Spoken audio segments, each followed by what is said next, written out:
we've got 15 years for this global agenda, always bound by a timeline, but those timelines need to factor in generations, they need to factor in the urgency to do things, but let us not be in a hurry to fail, that everyone needs to go at its pace. We need to go at our pace, we need to own it, so that those gains that we invest in are not reversed down the line. With the Millennium Development Goals, I think we can best say today, if we really want to be talking about disruptive, bold, and going beyond the rhetoric, then it is clearly about addressing the unfinished business. There is so much of the Millennium Development Goals that isn't finished, and it is primarily directed to the social agenda. But after all, at the end of the day, this agenda has to be about dealing with poverty and inequality.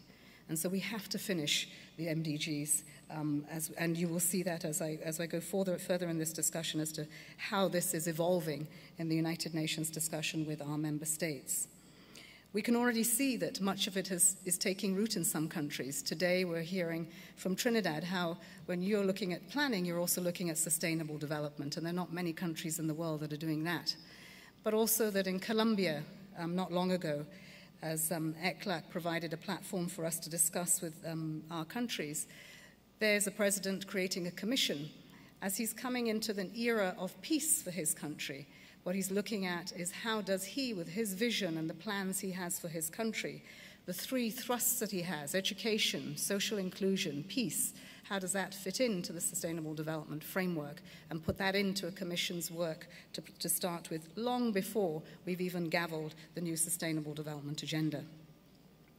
I think it is true to say that disruptive of this new agenda are two things. One, that it is universal. It's the first time we're really changing the narrative to say it's about everyone, and to explain it, and to make people very uncomfortable who have sat in the position of speaking about development north-south. And that south has generally been Africa and a little bit of Southeast Asia. Everyone else has been not really there. And so when we actually talk about a universal agenda, that what it means for 1 in 5 to go hungry in the USA, and in fact that people have dealt with that hunger issue in some parts of Africa, and what it means for migration, north, south, east, and west of the globe, what it means for conflict of different types, violence of different types, the extreme barometer that we look from A to Z on the violence against women across the world, and not deal with just one aspect of it, but with the entirety of it, because this is a universal agenda, makes it very difficult. And the most common of excuses is this is so big an agenda, and perhaps we're going to lose focus, and maybe we should just narrow it down. Narrowing down will leave people behind, and that's not what this agenda is about. So we actually have to fight for this. Universality is not there yet.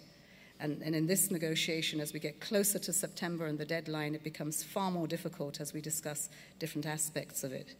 The integrated nature of it puts ministers of finance on the spot, because ministers for the planning and development for years have gone to the cabinet table and in a budget have discussed a piece of the action and not the results of the whole. And that's the change, is that we will no longer judge our economies and the way ministers of finance operate and use GDP as a measure of success, but to ask, is it making a difference in the life of the service delivery we have for health, for education, that we don't just get education for education's sake, that we get education that gives us skills, that is relevant, that allows us to deal with each of our contexts and make sure that we're able to interface with the global village. So it's very much about our economies driving results in the social agenda and results in the environment, which has become plain and clear to all that this is about people and planet. Promoting a sustainable economy to address the challenges of SIDS, and I know you've spoken over the last 2 days of what they are, but we do have a Samoa pathway, and I think we have enough to tell us what to do. It's about actually bridging the gap of how we do that within country, regions, and across the globe. So the implementation challenge will require, and it calls for a renewed global partnership for sustainable development. And we need to unpack that. We need to have a discussion about what genuine global partnership means. What are the roles and responsibilities, and what are those obligations? And we can no longer continue to discuss on the why it can't happen, on the justified, in many cases, cynicism of why it won't happen, but to look for the solutions of how it should happen. And that's why it is so important to see young people in the room. Because this is not the work of a day, and those of us that have been in this business for 25, 30 years know that. Had I been told as a young person it would take this long to get to where we're getting to, then I probably would have jumped ship. But I think it is a reality check. If we want our youth to be the torchbearers of this, it has to be one day at a time. And that urgency constantly reminded, the lessons constantly building on the successes that we've had. But with their vision and their energy, that's what will take us to the ambitions that we need. And at the end of the day, it is going to be about their vision, not ours. Now, ours, my daughter and my sons continuously remind me, is slowly getting to the shelf expired date. So it is about the future very much now. How do we go beyond the rhetoric? And, you know, this is a lot of what has been asked of. And we talk about tackling climate change. And climate change not going back to the same conversations in silos. And it does require for us to come down to the country level and to share these experiences and to talk about them in the context of where we are and what difference it makes to other parts of the region. I think often the causes of this, as I said, going beyond the symptoms to the root causes will give us much of a challenge in the time to come. I can see I have a green card, so I'm going to move on pretty quickly. I know that ensuring social inclusion for economic and human development is at the core of this. And we've seen that on the post-2015 development agenda that many have been left behind. The huge discussions, stakeholder meetings that we've had with different players in this have shown us that the networks, from families to communities to faith-based, different parts of civil society, the new players that are business, parliamentarians, all have a role and responsibility to play in this alongside government in its different shapes and sizes. Therefore, we will have to talk about, and we are talking about, promoting the social, economic, political inclusion. Minorities, certainly women. We've got to speak about good governance, but good governance as a whole. This is a global and a universal agenda, and often I can use my country and I can say, well, it's oil producing, it has failed many millions of Nigerians on the social agenda. We are not even beginning to address the environmental issues. Governance is a huge issue for us. We have many, many issues of corruption. But when that happens in Nigeria, it affects the investments that go into saving women's lives, the quality of education that we need to give our children. But when it happens at the global level, it affects us all. So both the global governance, the corruption, has to be taken on all sides of that coin. When we say that we demand this of developing countries, then developed countries, institutions, all have to take that responsibility. So it is an important part of the new framework. We do want to see much, much more in this case, women's leadership and active participation that will promote what is incredibly important now. How do we bring families, communities, and societies back together again? The peace agenda is so important. The United Nations turns 70 this year. It has a birthday every year. But this year, I think the real watershed moment is that we are looking at development from the point of view of universality and integration, sustainable development. We are looking for the means of implementation. So we're not asking just for 0.7, and that must come. It is an international commitment that must be met in a timely manner.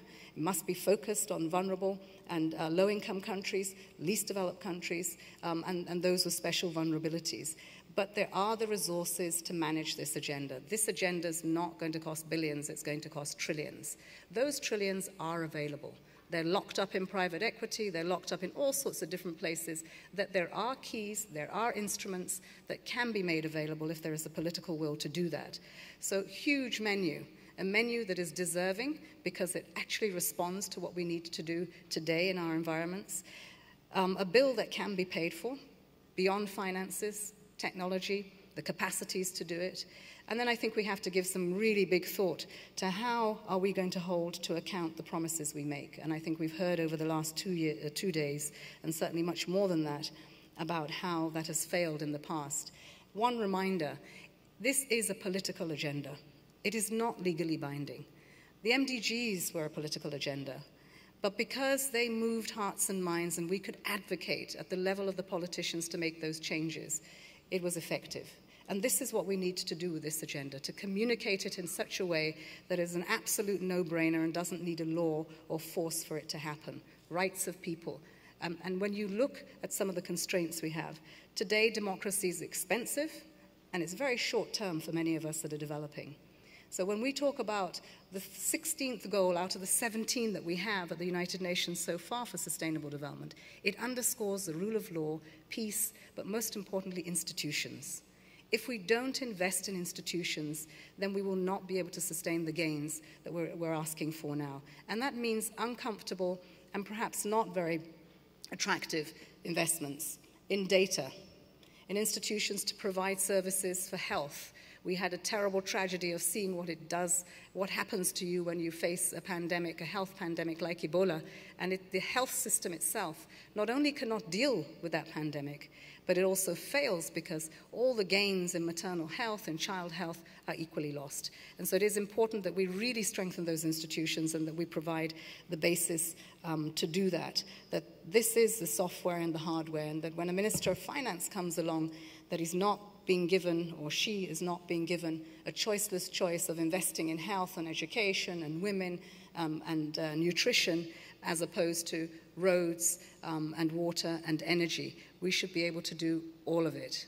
And in particular, it is important that we find the resources to take the heavy ticket items so that we can do more about building those institutions to deliver on what is good for people.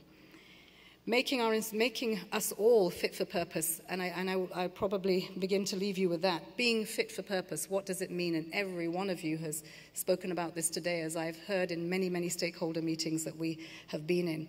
I argued this yesterday with a group of philanthropists on how they were going to be fit for purpose, no longer thinking in silos, bringing in different stakeholders, using their resources differently. Really pushing the boundaries of what needs to change to make this happen. Where there is a will, there is absolutely a way. But it will require new skill sets, and the UN system itself is examining how it better gets itself together at the country level so that it can respond to facilitating countries to make their visions and plans more ambitious, not by aligning them with the SDGs that come out of New York, but by integrating the SDGs, domesticating them, and lifting that ambition and trying to see how we can get closer to what the aspirations of our people are. It is really important that we hold everyone to account on this agenda. And it will be about governments, it will be about responsible business, it will be about civil society. Measures to do that will require genuine and credible data. If we don't face the data revolution head on, if we don't ensure that we're building strong institutions to produce not surveys of 5 years, 3 years too late data, but data that is baseline, disaggregated, and available just like routine immunization. Because without it, we won't be able to make those strategic decisions or the investments that we have. And without it, people will be left behind. Incredibly important that we build the institutions for that. But that we also bring together the collaboration of big data. This is where technology makes sense, where you can have real-time feedbacks on what is happening to help with your disease burden, to help with what is happening in terms of the results from perhaps an agricultural investment within the full cycle of it. So incredibly important that we begin to see this as delivering on dignity, which is really addressing poverty and inequality, on people and services that they have a right to, on the planet itself, because it's not the planet that is going to have the problem, it's the people. So we need to protect that. It is also incredibly important that we look at inclusive growth, and that when we look at the GDP, that we see people at the center of it, and of course our environment. Incredibly important that we see young people with jobs. Incredibly important that justice and the rule of law is the glue